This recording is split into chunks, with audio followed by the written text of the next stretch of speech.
All right, Dad. Okay.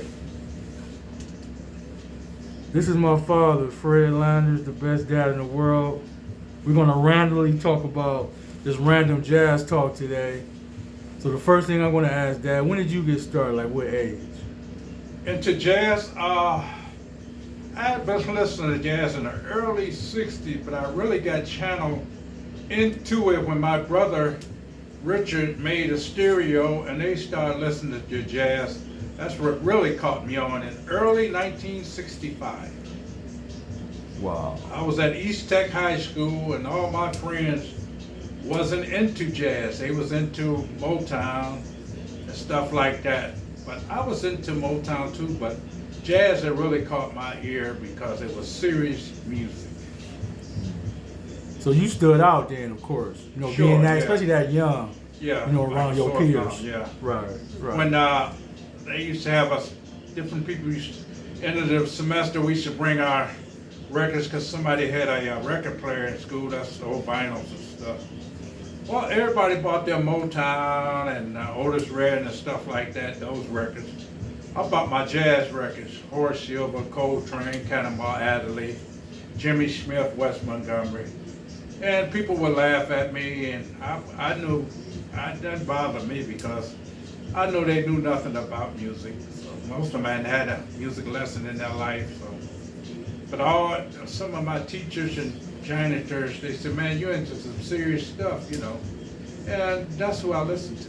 So it was mostly older people that definitely were like more understanding or knew more about Well, jazz. the good word is mature. Mature, okay, maturity. They right. were more mature. They had been exposed to other things, but they were more mature. So you would say jazz, in a sense, was more for mature people. Yes, it always has been, especially the serious jazz. It's like it's like people reading a book. You ain't gonna read no Dr. Zeus stuff, Cat in the Hat. That's for beginners. 4 and 5 and 6-year-old beginners. They read stuff like that. Well, that's what my thing was. If you read a novel, you got time for it. It's long, and it's your attention span has to be up. So this way jazz was. Your attention span had to be up for you to really be creative. Yeah. And listening to stuff, because on radio back then, they would play Motown and other stuff like that, which was good stuff, Right. but it would only last 3, maybe 4 minutes because they had to go to a commercial. Whereas jazz with some of Coltrane stuff was like 10, 15 minutes long. It was serious stuff. Art Blakely maybe and other people like that. They were serious stuff, Miles. And you have to have attention span, your attention span. It's like reading a book. You want to read a novel. You don't want to read something real simple, Cat in the Hat. Right, yeah, I noticed that too. With jazz songs, man, they can last forever. Yeah. They're not your typical 3 minute, like radio songs. You're right Yeah. about that, man. They can just keep going. Yeah. Going and going. Now, growing up, did you, because I remember, and I'm going to say this a little bit later, you ever played any type of instruments? Yeah, I started out playing alto sax, then I switched to tenor. And a lot of people say, well, it's the same, but no, it's a step and a half higher, the alto is, than the tenor. But it takes a different quality, a little bit different quality, because the fingering is the same, but the ear and stuff, because some people do play alto and tenor, but you can tell the guys that play alto and tenor, most of them are not, they're good tenor players, but they don't have that big fat sound like the average tenor plays. Yeah. Because I noticed, you're right, it's definitely a certain uniqueness you got to have. Yeah. When you definitely playing instrument, even when you listening, like that listening ear, Yeah. to certain things. So you definitely right about that. Yeah, because that's how you develop an ear, and develop an ear, you can hear stuff that other people, you distinguish that the other people can't distinguish. Now you said something earlier about the stuff they were playing on the radio. It wasn't really nothing, as far as jazz. A lot of it was Motown, maybe rock, or classical type music. Which it was good stuff, but Right. it didn't last long. It was Right. You didn't take your time to figure it out. And that's what I like to do, figure stuff out. Right. Sometimes it takes you years to figure a certain song out. You may like it, but to figure it out. Right. Whereas in rhythm and blues, most of the stuff you can figure out in no time. Just like that. Well, I think jazz is more like my experience because I'm not heavy into jazz, never was, but after listening to some of the, especially the old stuff, it's like fine wine, man. It ages Yeah, well. You know, that's exactly. one thing I can say about it, man. It definitely ages well. There's something about it. You just have to experience it to explain it. You know, as simple as that. Now, yeah, you said like fine wine because this music is built to last a long time. Yes.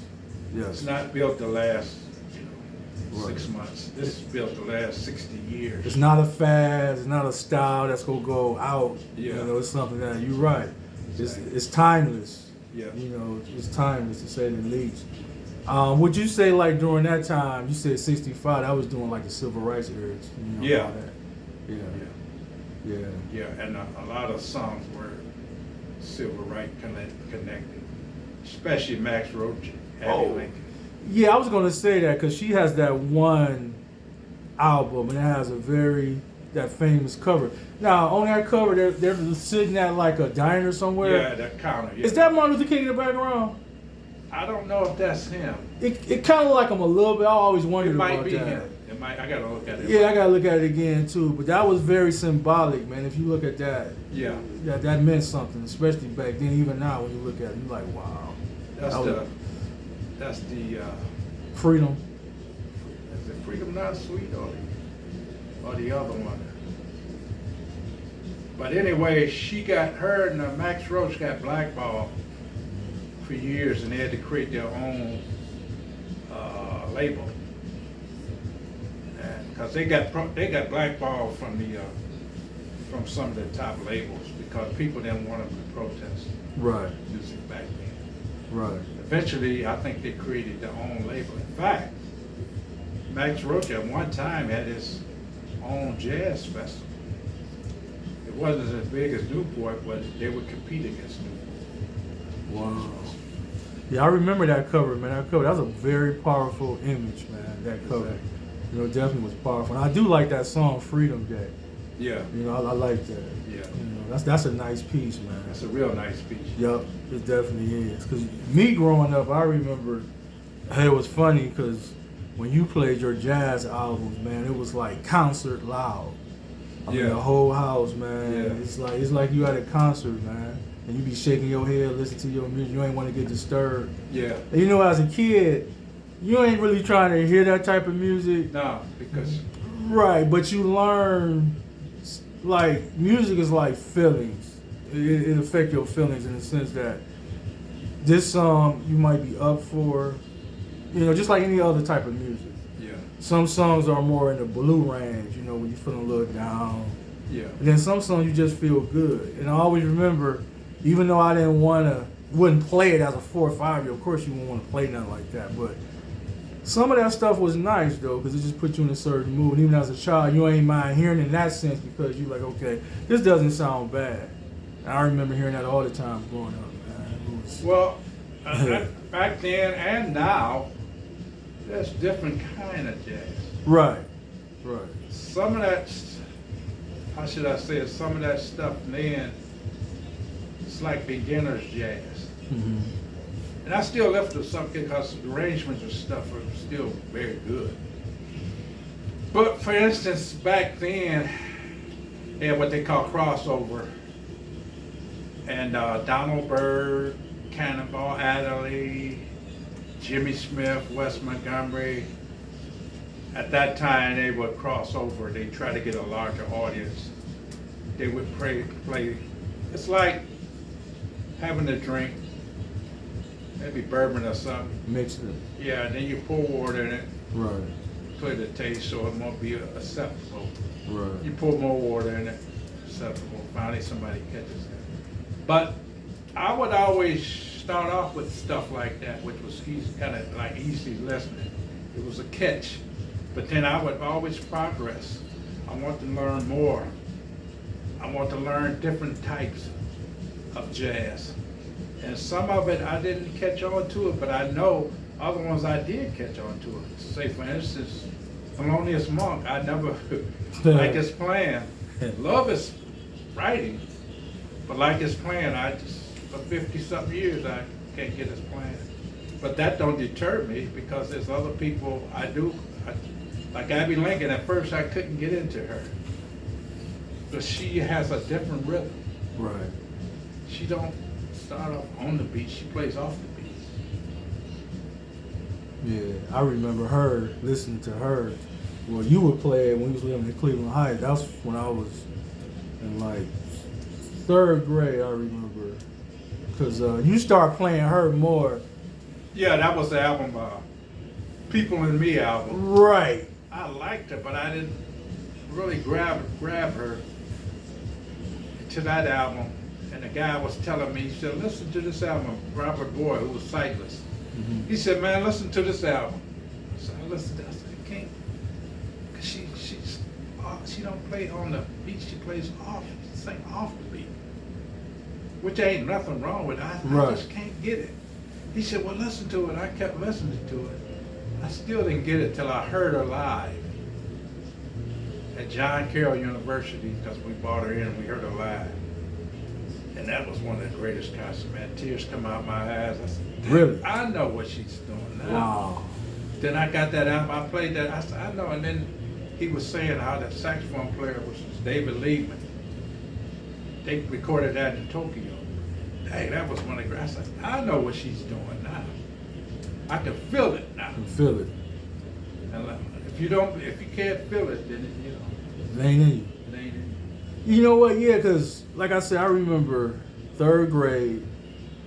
What school was that in Cleveland Heights? For the old heads, elementary school. I want to say Taylor. They changed it now. I don't even think Taylor was on Taylor, but your mother didn't want y'all to go. Well, remember, I transferred. I went to Taylor the first year, then the last 2 years, Fairfax, listen. I went to Fairfax, and then I went back to Taylor.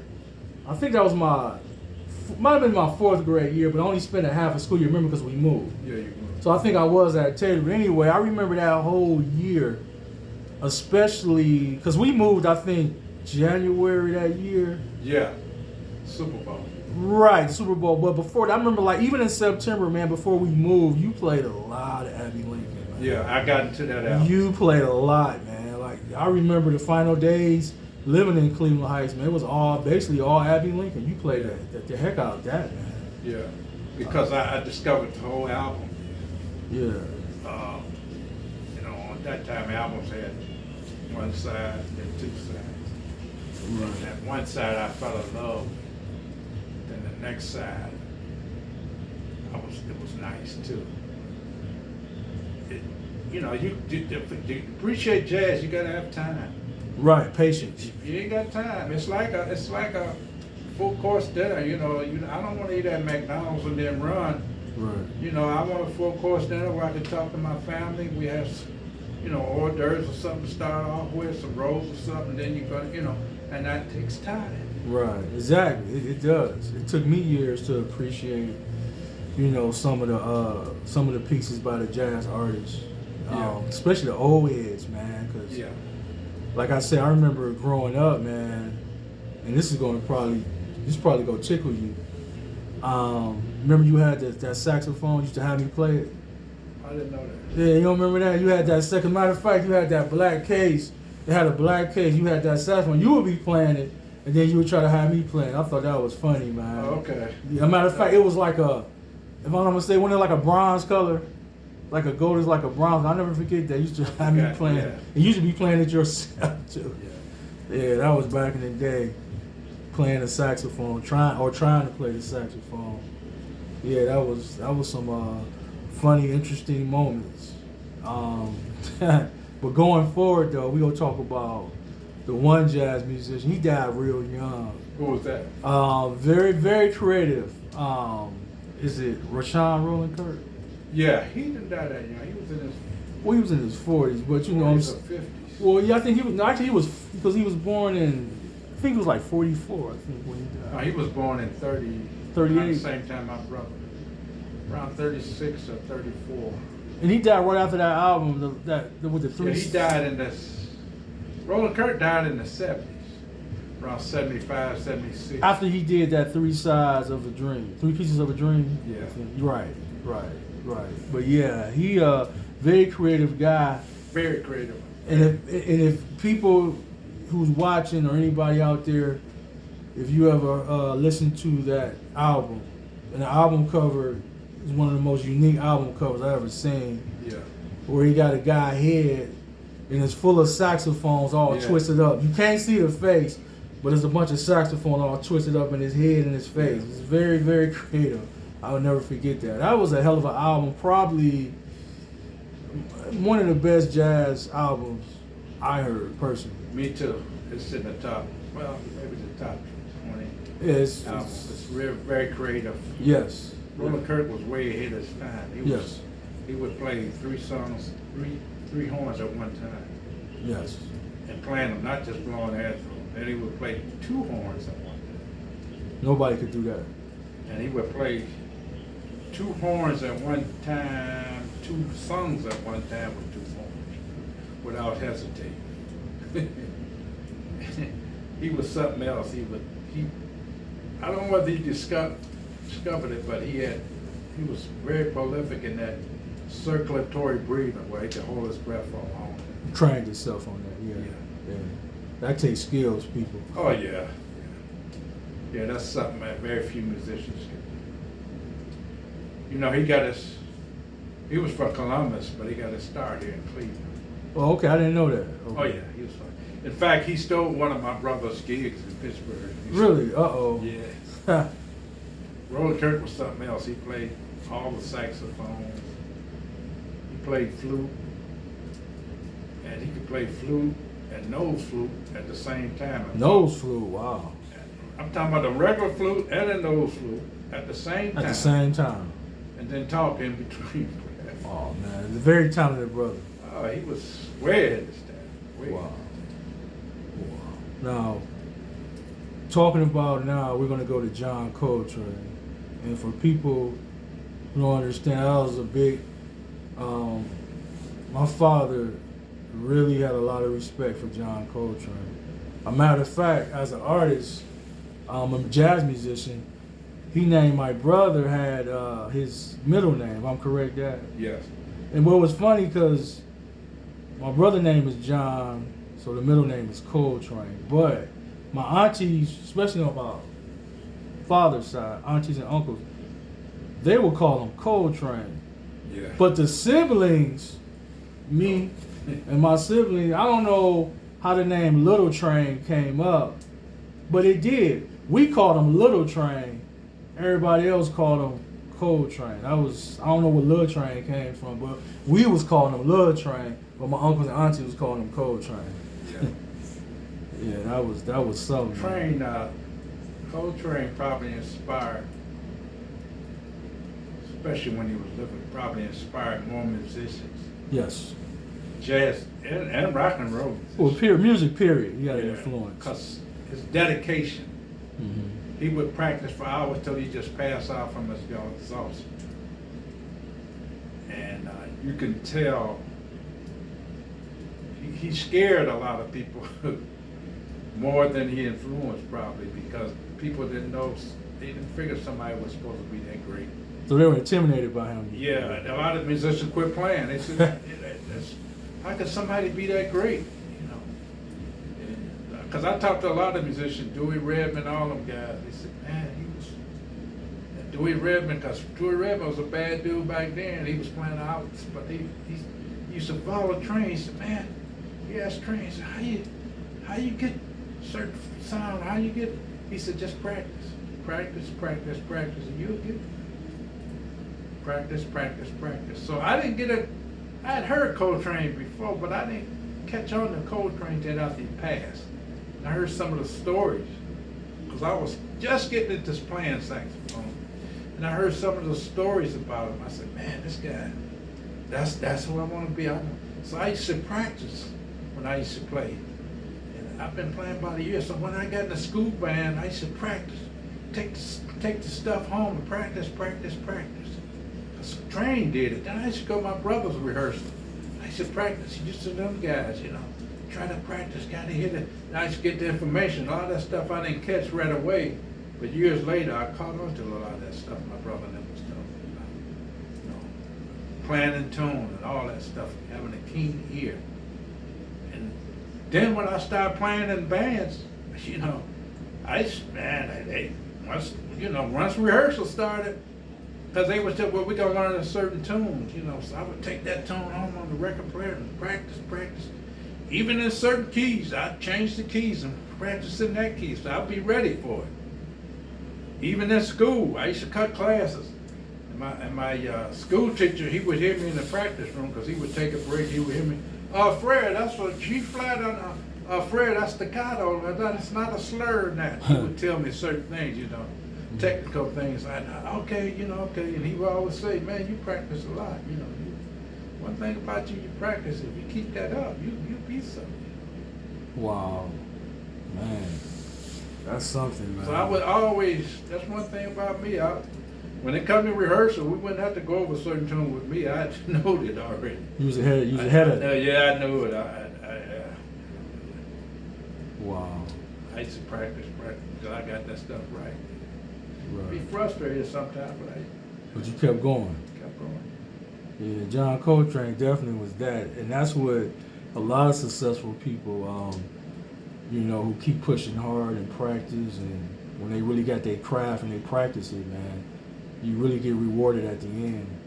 Now, going forward about John Coltrane, it's unfortunate that a lot of them jazz musicians, compared to like artists, whether you R&B or rock and roll, the pay is so much different though. And I feel like a lot of them guys didn't get their financial just due, I would say, like the Coltranes and other guys like that. Yeah, Coltrane made pretty good money at that time. Oh, he did? Okay. He made pretty decent living at that time. Can you close that door, Karan? He made pretty good money at that with the recordings label and stuff, because he was pretty popular. But he got so far out that it was on his name. On his name. Now, what about Miles Davis? That's another. He's probably the most popular of all. Miles Davis, right? Yeah, because he did it for a long time. Then he had a lot of good people in his band, but he was a genius too. Yeah. But he went in another direction around the 70s, because he figured you played the serious jazz, not the way out stuff, because the way out stuff, that was kind of how they had no audience, but straight ahead stuff, he would make a nice little one, but he wanted to make a phenomenal one. For instance, I'll give you a good, Donna Ross and Supremes, they were popular in the 60s, the late 60s. But she had a vision. She saw it. She said, look, I don't want to be singing in no blind clubs, messing up my voice. You don't get that much pay. You make a decent living, but right. You can make 10 or 15 times as much as you can by going crossing over, have a wider audience, right. White and blacks. Right. And that's what she did. And I didn't understand it because I'm a teenager, but you have to have a vision. Right. You have to see the future. She made much more money than she ever made with the Springs. Right. It ain't even close. You're right about that. That's so true. She blew up. Definitely blew up. Now, what would you say about Cedar Walton? Because I was a big. One of my. Big fan of his. Yeah. Yeah, that's one of my favorite. Very underrated. Yes. He did serious stuff and the crossover stuff. Yes. Excellent. Yes. But there's just a lot of great musicians, great piano players. Yes. More piano players than anything. He was one of the true great ones, but there were so many other great ones. Yeah, Cedar Walton was talented, man. I remember listening to Soundscape. Yeah. I didn't get it well when I first heard it, because I remember you started playing. Well, it came out in 1980. We was in Cleveland Heights, so I remember Cleveland Heights. You playing, and it was okay as a child. This ain't bad music, You still wouldn't buy it yourself as a child. You wouldn't, No. But as you got older, you say, this ain't, this is nice. I like Soundscape. Now, Eastern Rebellion, or is that the one with Sunday Sweet is on? Right? Yeah, Okay. Sunday Sweet is like 17 minutes long. yeah. Now, I'm telling you, people, that is a nice piece of music. Man. That is, yeah, you got a good ear for it. It reminds me of growing up on Sundays because it's called Sunday Sweet. Yeah, Because you know, a lot of times mom would cook. Roast beef was one of the meals she always cooked. If she's gonna cook roast beef, it's gonna be on a Sunday. yeah. She would cook other things, but roast beef, if she cooking roast beef, it's on a Sunday. It reminded me of eating roast beef Shit. and watching college basketball when Kenny Smith used to play for North Carolina. That's a long time ago. But it puts that memory into you, like, and that's a good memory. Yeah. Sunday Sweet. It reminds me of that. That's a real nice piece for those people who's into that type of music, jazz. Listen to it. It's a beautiful piece. Yeah, it's a very excellent. Cedar Walton was very underrated, but there was great, other great piano players that were composers, that, you know, like Horace Silver and stuff. Horace Silver. Now Horace Silver had, oh man, he got so many good ones too. A hell of a Horace composer. Silver. He was I never thought he was a great piano player, but one of the greatest composers Composer. in the top 10, no question Oh yeah, he has nice pieces, man. about it. Yeah, because he would swing. He had a little bit of funky stuff, you know, but he would swing, you know, and it was straight ahead. But because he come out of the Art Blakely band, so he got Oh okay. he got the Art Blakely stuff. Well, we always had him two horn players, sometimes three.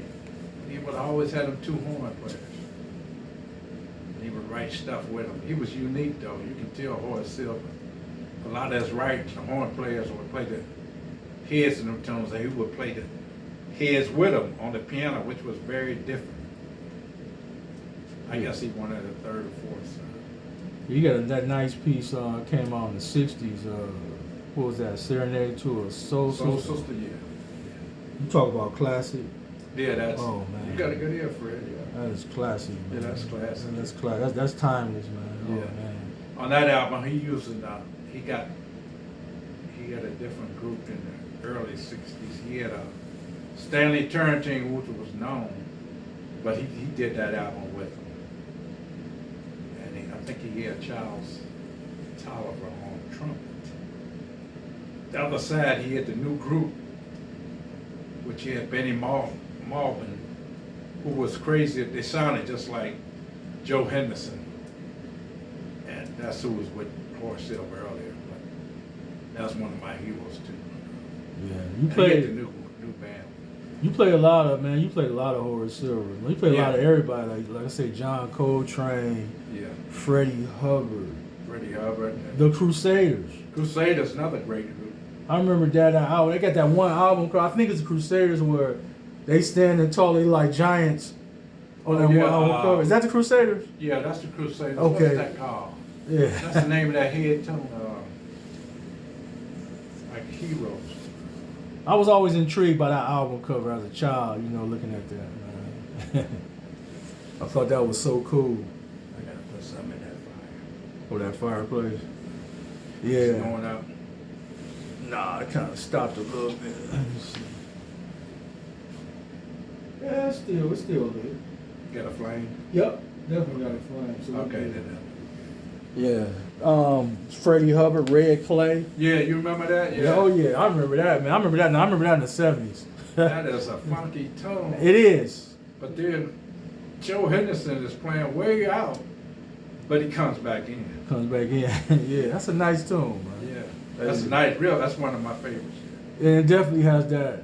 If you listen to Red Clay, man, it definitely has that '70s flavor to it. Yeah, It yeah. definitely. That's '70s, man. And what about Bob James, Dad? He's from the same cut. They did that. He's like that. Mm-hmm. Bob James is like that. They come from that 70s group like Freddie Hubbard. That those albums Mhm. was produced by what's his name? What was his name? He was a producer because the albums had like some of those would be double albums. Okay. But they always had, you could open up. They didn't have the single album where you could pull it up. Right. They would have I remember that. I remember that. what was that guy's name? Yeah, he should have. But all those were recorded by Rudy Van Gelder. He did all those recordings. He did all of Verve in the 60s. He did all of Blue Note in the 60s. He did all the, he did a lot of recordings. He's well known. He's died a few years ago. Okay. Rudy Van Gelder. A lot of that stuff in the 50s he was doing in his house, parents' house. Really? Because he was a eye doctor. Oh, wow. But when I was turned 15, I knew right away. I said, Rudy Van Gelder, he's a recording engineer. His engineer was different from everybody. Talented. Yeah, you can tell his engineer was like distinct. So I know about Rudy Van Gelder when I first got into jazz. Wow. He's the engineer. Wow. Man, I didn't know that. He was very unique. A lot of that stuff in the 50s, he was recording at his parents' house. Wow. And finally they built him a studio in New Jersey. He did all that stuff in the studio. And some of that stuff he did live, at the nightclubs and stuff. Yeah, well, cause I remember Bob James. I remember the one song. Bob James was doing the crossover stuff. Yeah. Him and the Hubert Laws. But then, cause a lot of funk, they was like the Crusaders. But then they would do a lot of funky stuff too, cause he the one that had Patty Austin. No, that was Quincy Jones. No, Bob James and Quincy Jones. Done that. Yeah, but Bob James and Hubert Laws would do a lot of classical stuff. I remember you had Hubert Law's album. I remember. They did that Romeo and Juliet thing, but they did that classical. They did Our Love, but they had a funky beat there, the electric bass. Man, it was groovy. You know what? You said Bob James with classical music. Yeah, I see that in him. Cause he had that one song. It was Dream Journey. Yeah, Dream Journey. And if you listen to it, there's a lot of classicalness in that. A lot of violins. Yes, it's a beautiful piece, and he has that. Yeah, it definitely has that classical music element to it. Yeah, because Farandole, I guess that's how you pronounce it. Right, that's I said he was a French composer. They did that. They started out real classical. Then they go to a funk thing. Right, they go off, yo. Yeah, then they go back into a classic thing. Then they go to a funk thing when they're soloing, Then at the end they go back to a classical. Right. So that was like, a lot of that jazz was like real light stuff. It captured you, trying to get you into it. Oh, I see. But a lot of people, they stopped right there. Me, I want to go further, get into some heavier people with some creations, Right. That's why I got into a lot of people. Yeah, you did. I mean, Sonny Rollins, he was great. They was along there with Coltrane, but different, sound different than Coltrane. Right. I remember you had the Sonny Rollins album. I remember that. I definitely won't forget that. But a lot of them guys, they couldn't make money going to playing street jazz, so they had to cross over. Would you say? See, a lot of musicians criticize, like Wes Montgomery and them guys like that. But Wes Montgomery had like 8 or 9 kids. He couldn't make that kind of money playing straight ahead stuff. Wes Montgomery got some nice pieces, man. Oh, he had great pieces. Oh man, he got, I don't know what's it called, The Day in the Life. A Day in the Life. No. Oh. What you call it started off arranging for it. That was a great album. What you call it started off arranging Oliver Nelson, but Don Sebesky did A Day in the Life. That album was very, very popular. Really? You could hear that music on all the stations back then. The black stations, the white stations, the rhythm and blues stations, rock and roll stations, the populists, the guys played Frank Sinatra. And what era was this, Dad? This was like 68. Okay. And shortly after that, he died. Wow. He was probably the most popular jazz musician at that time. Really? Because they played, not The Day in the Life, because that was alone, but Wendy. That's on that album. Oh man, you can hear that on every station. I was going down to all the stations back then. That was on A&M. You could just hear about that just about every station. Dum, dum, dum, dum, dum, Yeah, that is windy. That's a nice. dum, dum, dum. Yeah, that's a The nice associations, piece. they- That's a nice They piece. sung Yeah. that, but he played it. I know exactly what you're Very, very popular. Yeah. Wow. Man, that's something, man. And he had Don Sebesky do the strings arrangements and all that. But a lot of pure jazz, oh man, that's too late. And he got criticized. But he had to make a living. He had to feed his family. He wasn't gonna feed his family playing straight ahead stuff. And do what he had to do. Yeah, Wow. Well, you definitely played a lot of that. yeah. That was great stuff, great arrangement. See, I remember when I got introduced, well, I'll say by default, when we were living on 125th and Superior. Now, I don't remember you playing West Montgomery before that. Maybe you did. 25th and Earl. No, 125th and Superior. Oh, yeah. Between Superior, yeah. I don't know if you played it before that, but I remember that on 125th. You played West, especially when I was in like high school. You played that a lot, man. You played a lot of West Montgomery, man. I never forget that. And he had some nice smooth pieces, man. He do. Yeah. You know, so But you know, he played with Coltrane too. oh, so he from that Coltrane tree. But no, they didn't last but about 3 or 4 days. Okay. They was going in a different direction. Different direction. One artist that I got familiar with the last few years was Lee Morgan. Tell me about him, Dad. He was great. All the guys last summer, I saw the guys that's into jazz. You met a couple of them. Right. They think Lee Morgan's better than Miles. They like Lee Morgan better than Miles. Wow. You know. Wow. Lee Morgan was hot. Next to Miles, that was my favorite trumpet. Yeah. And those people that want to know, my favorite Lee Morgan piece is the Gigolo. Oh, okay. I didn't I know love that. it. I love that Gigolo. That's a nice piece, man. That's a real Yeah. nice. He got other great songs, but I really like the Gigolo. Him and Miles, at the Coltrane, but this was before, the classic album, Blue Train, you know, Coltrane was with Miles twice. Okay. I didn't know He that. started off with Miles at 55, but he couldn't. Coltrane got on the habit on heroin habit. Heroin. A lot of them Couldn't, did. yeah, a lot of them did. Miles and Philly Joe Jones, they was on it too, but they can handle it better than Coltrane. So Miles fired Coltrane Wow. because he couldn't get. So Coltrane locked himself in the room. Told his mother, just bring me water. He started throwing up, but he kicked the habit in about 4 or 5 days. Cold turkey. And that's where he praised God and everything. Right. And he kicked the habit. After that, Monk always wanted him to play in this band. He said, come on, because he's seen Miles, hitting Coltrane, smacking Coltrane. He said, man, you can play in my band. You ain't got to take that stuff. But I think Coltrane went home and kicked the habit and started practicing. That's when he started practicing, oh man, all the time.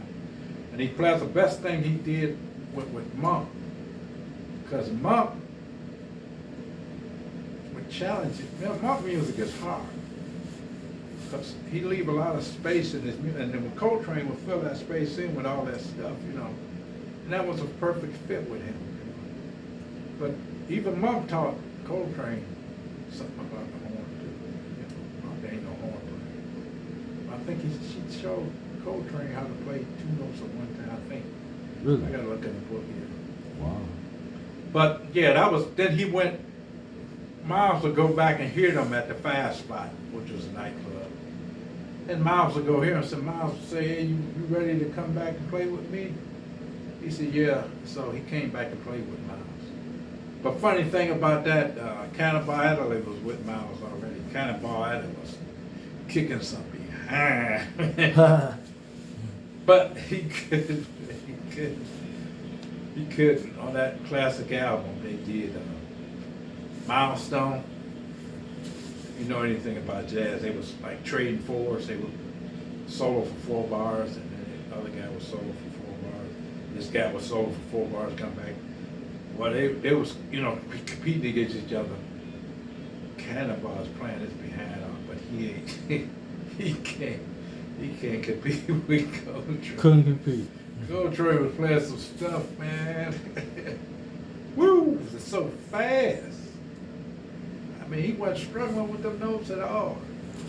For those people who don't know, my father's talking about legends. These guys are no longer with us. These guys are legends in the jazz game. They definitely are legends. Definitely, and at that time I realized, because somebody had told me, one of the musicians said, man, these guys is 100 years ahead of time. And I said, yeah, you're right. Because it don't take that long for people to catch up with them. They was ahead. I realized then, I was a teenager. I realized then, them guys, they're ahead of their time. Yeah, tell me about your experience that you had with some musicians you actually met and spent a little bit of time as far as reminiscing and talking about things. Oh yeah, I've met a lot of them. The great Jimmy Smith, who was crazy, but he gave me a little bit about the history of jazz. Now, is that the one? That's the greatest organ player ever. Jimmy Smith. Now, is that the one with that album cover, Dad, where he with a woman, they got they back to back with each other with the wolf mask? Yeah, Who's Afraid of Virginia Woolf? Yeah, I remember that album That's the cover. first jazz album I ever bought. That's classic. That's Then a he classic. did that album with Wes Montgomery. Okay. And then you got guys like Pharoah Sanders you met? Yeah, I met him briefly at this nightclub. I met him briefly there. Mm-hmm. We talked for a minute, but I met Abby Lincoln. I met because we had at a concert. I had Shirley Cook was the singer to pick him up. She was on my committee, and she probably felt comfortable with a woman picking her up at the airport. Understand. So she picked her up. I was crazy about Abby Lincoln. Right. She picked her up, showed her around town, so we had a sound check. And we brought her back to the concert. And she had all young musician guys in their 20s. And they all went out ahead of her. They played one song, and then we, brought her on after that. And while they was playing, I was in the back room with Abby at the art museum. And she was nervous before, and I'm nervous too before we go on, that's just how I am. So she would walk around the back of the room, and she would walk around, and we meet and we talk about that album, People and Me, also another album we was talking about. She said, you like that? I said, yeah, that was great, I was really. Then we walk around and we meet around here and we talk about another album and stuff. Wow. So at the end, she gave a standing ovation. So at the end of the concert, me and Shirley, we had bought her some flowers to give to her, present to her after the concert, and she really loved that. Wow. She appreciated that. Oh yeah. So guess what? The next day, Shirley was singing. She went on Shirley's show, and Really? backstage and helped. Yeah. So they become good friends, and Shirley traveled around the world with her. Wow. And then she called me up. They'd be in Italy, Europe. Traveling. Yeah, traveling. They would call me up. I would talk to Abby. They'd be in Japan. They would call me up. I'd talk to them and stuff. They would travel. For people who don't know, Abby Lincoln was in that Spike Lee movie. What was it? Mo Better Blues. Yeah. Yeah, she was in that. She played. Man, I can't think of Denzel's name in that movie. She was in that. She was a little boy. For the Love of Ivy. For the Love of Ivy, right? She been in several She was movies. in the rock and roll back in the 50s. The Girl Can't Help It. That's the first time I seen that. Right. The great Abby Lincoln. Great Abby Lincoln. Yes, indeed. Now, Dad, you guys, you and your jazz friends have formed the Northeast Ohio Jazz Society? Yeah, I come in a few months after they formed. Okay, you came after the fact. Yeah. Okay, now when did that start? How long ago was that? 78. I think I'm in the spring of 78. Okay. I joined in September of 78. Yeah, that had a lot Funny of thing about that, it was funny because most of the guys started like Willard Jenkins, Zabo, Dr. Larry Simpson, They all had their college degrees. They was like professors. Right. They all out, from the steel mill. You were blue collar. Blue collar and Yeah. stuff. So, but they dumped me because they know I like jazz, Right. and they kind of accept me, you know. Right, because that stuff don't matter. Degrees, it's just like Yeah. we got something in common. We like jazz, so it don't Yeah. matter. Yeah. But they would talk about their experience in college and what they like, and Right. but when it comes to the music and stuff, I can converse with them. Right. And that's what it was about. Now, Dad, how long did that last? Didn't it end like, was it early 2000, something like that? 2004 Maybe. officially, Okay. or 2005, because Larry died in '04, and shortly after that, I never wanted to be president, but they thought I should take over. I thought you was vice president, wasn't you? I was vice president at the time when Larry died, Okay. and took over, but he was listening to the wrong people. And he turned a lot of people off. He said, Fred, we want you to, because I was going to resign from being vice president.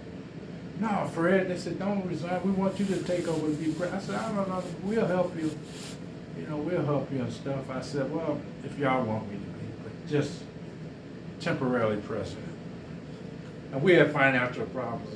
One of our things, I fought myself and other people, we didn't bring enough young people in. Right. Because young people had a different interpretation of what they thought jazz were. Okay. But we should have kind of brought them in, enough of them in, Right. To keep it going. to keep it going. Right. Now, all that stuff that was happening at Kane Park, was it you guys, Northeast Ohio Jazz, decided putting When that we together? started off doing that. Yeah, putting that stuff together, yeah. Yeah, I remember that. We used to have things. We had local musicians, and we had international musicians. Okay. We had James Moody, Sonny Rollins, McCoy Tyner. They all came. Now, Dad, tell me about with Detroit. Every year you go to the Detroit Jazz Fest, Yeah. and explain what makes that unique to other jazz festivals they have, like the Cincinnati one. Cincinnati used to be a serious jazz festival, but I don't think they had a jazz artist in years. Yeah, I think it's more just music, like it's Yeah. just whatever, as long as you're an Yeah. artist, kind of like that. Exactly. Detroit still has that strong jazz. Yeah, they got about Stronghold. 3 or 4 colleges, Okay. and they really take jazz serious in that city. Okay. They got about 3 of Wayne State and another college. Yeah, Wayne, is 2 or it? 3. And Oberlin, because a lot of people from Detroit comes down to Oberlin. Some of them teach, Probably a 2-hour drive, maybe. some of them teach at Oberlin. Mm-hmm. And they always, Detroit's always been a big jazz town. More than Cleveland, huh? Oh yeah, much more than Cleveland. What do If you Cleveland look do? at that Motown special, they'll tell you, even they was in the rock and roll, rhythm and blues. Barry Gordon said, always hire the jazz musicians, they're the best musicians. He said that. Wow. Because they can switch, they had the funky thing and this, they could read and everything. Yeah, I did notice growing up, we got our different radio stations, whether you like rock and roll, R&B, or alternative music. They had several stations. It wasn't, do we have a true jazz station? I can't recall that. Back in the 70s and then again in the 90s, CPN, they started doing jazz, but they knew enough people, they didn't have enough followers. So No they followers, They right. had to dilute it. Finally, they just went public radio. Yeah, I remember, this was more in the 90s, 107.3, but that was more, what would That you was call it? software jazz. Yeah. That was the wave. It was right, 107.3 the way. Now, but you were more than that hard jazz, would you say? Not real hard, but the harder. Harder than that, right? And we're not saying nothing bad about soft jazz because they had No. a lot of good musicians and good Yeah. music on 107.3. I actually listened to it. You had guys like Boney James.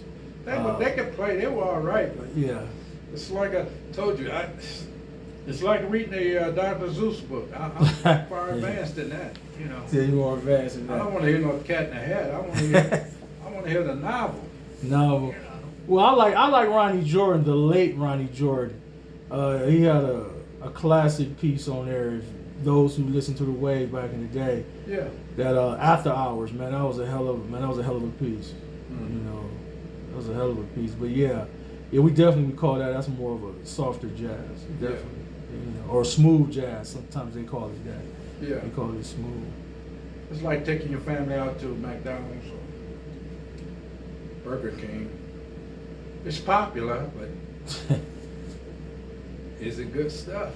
It's popular versus going to Mount Jack's back in the day when you Yeah. had to make reservations. You getting that good steak or good prime rib. Yeah, that's the kind of stuff I like. Right. McDonald's and Burger King are more popular. Right. Is it better? No, but it's more popular and it's more available. Yeah, definitely. Hey, one every corner. It Yeah. seemed like, you know. So yeah, you're right about that. But anything else you want to add, Dad? Because this interview's been great. Oh, I just appreciate that. I didn't know you was that versed into jazz. You're very knowledgeable. Well, I kept it quiet, but you Yeah. know, I was more of a listener.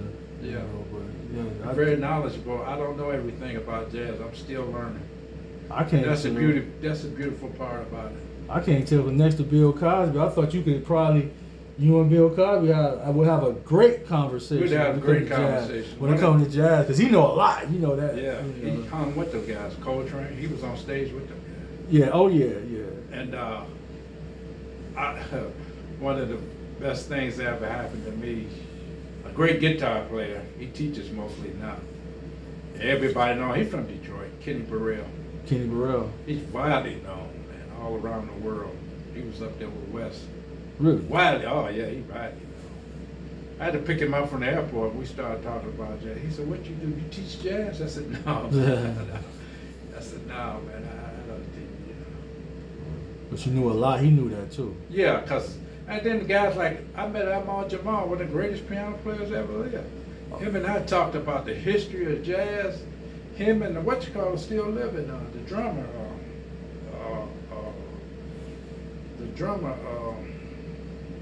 he still lives about 95 years old.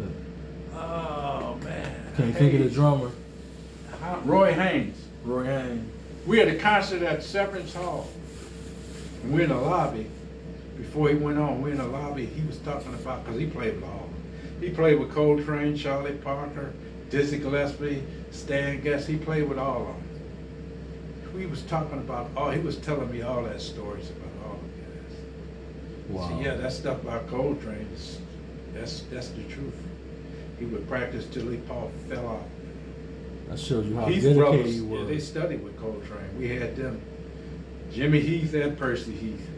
They was telling me all of Coltrane's stories. Said, if you didn't hear him practicing at home, that means he wasn't at home. Wow. He was fanatical. Wow. They said they played with all. They played with Charlie Parker, Miles. They played with all of them. They said Coltrane was by far the most fanatical musician of all time. He was fanatic. Wow. Wow. You know what? That movie, Mo Better Blues, always wondered about that because you know they had Denzel. You know he was a jazz musician, Yeah. and they showed his dedication in the movie how he was to his horn. Yeah. I wonder was that like a tribute to Coltrane? You know that whole. Because they had that album. And they had the album on Love there at the Supreme end. That's what album. I'm saying. I wonder was that a dedication to I think it was. Coltrane? You know his dedication to the horn and how dedicated he was. Matter of fact, the horn got in the way with his love life and everything else. You know what I'm saying? Probably what Coltrane was dealing with. You know, I thought that was See, interesting. now I'm going to tell you a story. Uh-oh. I'm going to tell you a story about me. Uh-oh. Your mother was jealous of me paying attention to that horn. That's funny. But she wanted that attention. Oh, man. Coltrane in you. Everybody got that Coltrane syndrome. John I'm going to Coltrane tell you syndrome. another story. I was dating your mother. We were sitting on the couch like this. And I'm really into music, you know, because your mother was the prettiest woman I ever seen. Still is. Wow. Good She's compliment. the prettiest woman I ever seen. And I couldn't believe it. But we sitting on the couch and, we tight and everything. Her brother, Leroy, played that classic album, Quincy Jones, Walking into Space. Walking into Space, that's classic. That's classic. Now, the ones, because at that time, vinyl had two sides. Mhm. They wasn't big enough to hold all the songs. But anyway, the most popular song on there, because that was Killer Joe. That was on all the stations, up A&M stations. They played that all. That was like when. Let me tell you something about Killer Joe right quick. To me, that's a sad song to me. Oh yeah. I feel depressed when I hear that. Some reason it reminds me of the Vietnam War. I don't know why. Okay. There's something about it. It's a very sad song. But go ahead. So we on the couch. I didn't hear the other side, right? So I heard that was Killer Joe's. Oh man, that was a big hit. And then, cause it only lasts 4 minutes, something like that. And then, Oh Happy Day. I That was remember. another I great- remember that. They used to play the hell out of that on radio. I remember that, Dad. I was like 4 or 5 years old. Okay, and then Love and Peace they used to play that. But I didn't hear the other side because that was too long for the radios to play. Wow. But Leroy, her brother, was playing that. I said, Dad, well that's, I'm trying to pay attention to your mother. I said, Dad, well that's that Quincy Jones on the other You side. got distracted. I'm trying to, But that's how dedicated I was to the music. I was fanatical. Wow. Man, I remember that Quincy Jones album. It came. Which one is that? It came. That was because he had tried that with other labels, but he couldn't. Me and my brother used to talk about, no, he just ain't the sound, because he had Rudy Bangelda doing the engineering. Oh, he had him in engineering. Yeah, that sound was hitting. He had the right musicians, because he had Roland Kirk and them guys. I didn't know that. Rolling They Kirk. could cross over. Oh, yeah. Didn't that was the first time I heard Bob James, Hubert Law. All them was on there. Yeah. Oh, and Freddie. He had Ray Brown, Freddie Hubbard, all them dudes on there. He had an all-star goodness. team, man. Oh, yeah. But he had Brady Tate, the drummer. Oh man. he had that album after that. What's the one with Gula Fred? Batari was after that. Okay, now what's the album with he's standing with his hands on his hip? He had Fred Sanford theme song on there. You Got It Bad Girl. Yeah, You Got It Bad. No, that's one of the that Body Heat. Or was that Body Heat? You Got It Bad Girl, Body Heat. One of the name of the album. no, it's called You Got It Bad Girl. No, I think because I'm seeing it in my head. It was a Brown album. You got Quincy Jones standing with his hands on his hip. Yeah. That's one of the best pieces I ever heard, man. You Got It Bad Girl. I always like that. Yeah. I like that song. But though that was good. But those two, in my opinion, Mhm. Walking in Space and Gula Matari. It was funky and they was serious. Okay. After that, You Got It Bad Girl and all that. It was good albums, but it's like pouring water into a drink. You dilute it. Mhm. The more albums he made, they diluted. That's the same way Got with, watered down. yeah, same way with the Crusaders. Mhm. They knew they had to cross over to make some good money. And Lighthouse 68, 69, those are very popular. You hear that on all the jukebox. Lighthouse 70. Then they start changing their name. We're not going to be the Jazz Crusaders. We're going to be the Crusaders. Those are still good albums. Pass the Plate. They doing that all. They doing serious jazz. They doing fusion. Everything. They doing spirituals. Me and my brother, they doing blues. Oh, they doing everything on that. They doing it good. Doing it good. But then all the albums after that, they start pouring water in it. Watered down. Diluted. But I understood that to change. You gotta make money. You gotta make money. Last but not least, we're gonna talk about Dionne Warwick. Cause she has some nice songs, I thought. Used to play a lot of her stuff too. Still do. Crazy Yes. about it, in love with her. Nice But voice. she has some good rhythm and blues stuff. And I always liked harmony. Me too. I'm more of a harmony person. I like to hear 2 or 3 harmonies.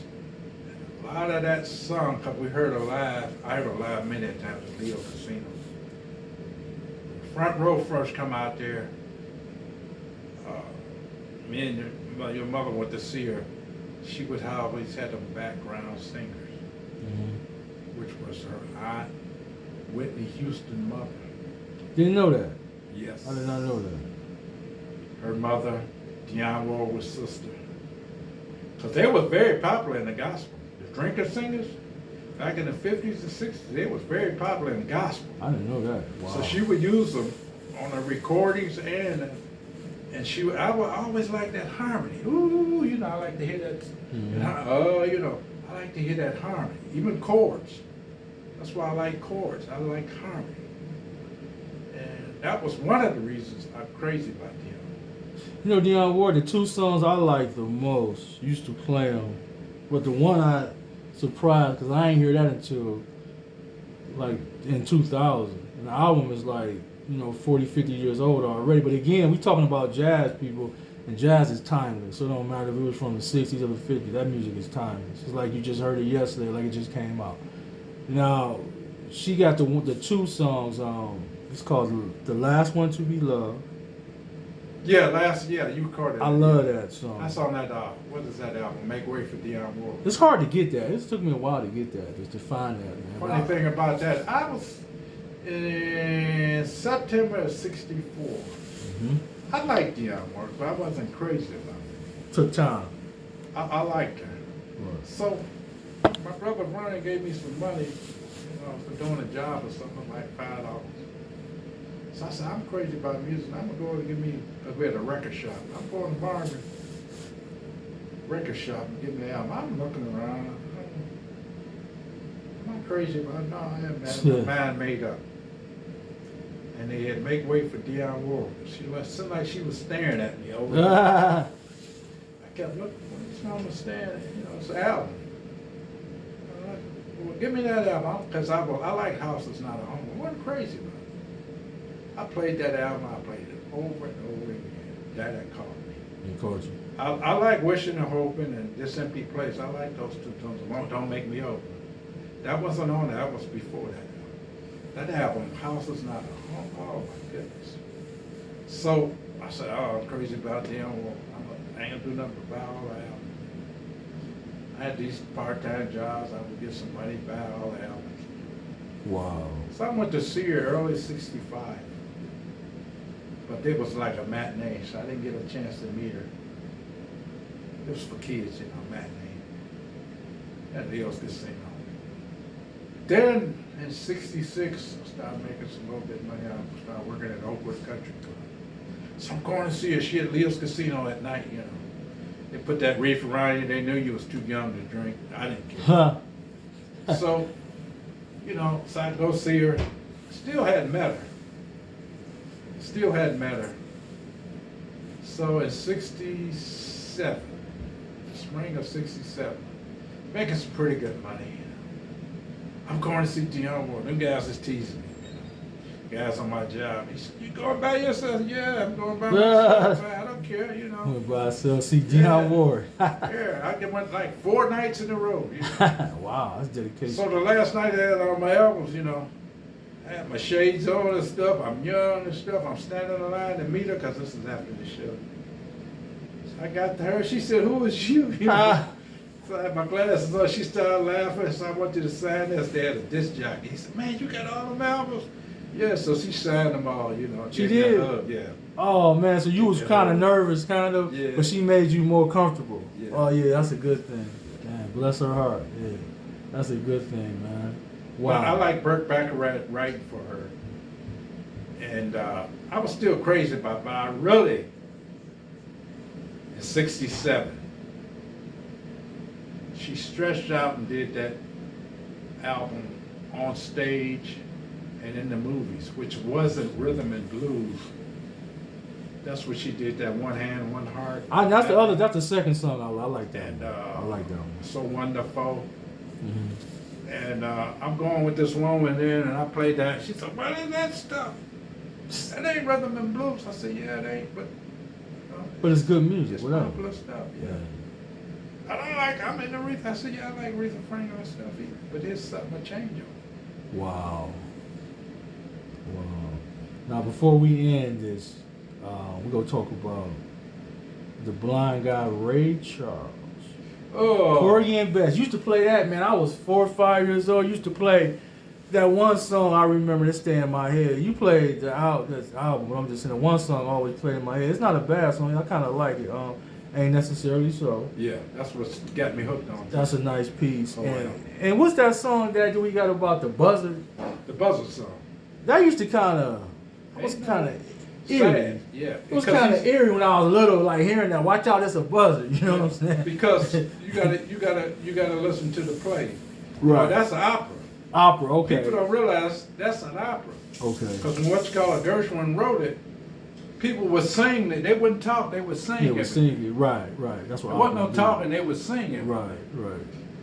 And that was an opera. So he's talking about. The buzzards are flying around because he got sick. He thought he was dying. Right. That's the sign of that. Yeah. Porgy thought he was dying. Ain't no, this man is Porgy's alive, and he's singing about I ain't dead yet. I'm gonna be alive. Buzzards was flying around. Look out, you buzzards! Right. I remember, man. I remember that, man. Y'all, So that I got hooked on that. I'm gonna listen to that whole play because on channel public radio they had it on one day. And I said, I can't get this opera. But they singing everything. They wasn't talking. They was singing everything. But you gotta be here. You gotta be ready. Yeah, you gotta have an ear for that. Wow, man. I remember that, man. We gonna have to do a part 2 of this Anytime, son. anytime. But this was nice, man. Well, you educate me. Yeah, well, thank you, man. Thank you. But you the historian with it, so we gonna do a part 2. But we gonna end this for now, and there will be a part 2. Signing out. Okay, thank you, Fred. Yeah, but Detroit, they had, oh man, these guys is, back in the 50s, they contributed more to that era than any other stuff. This guy.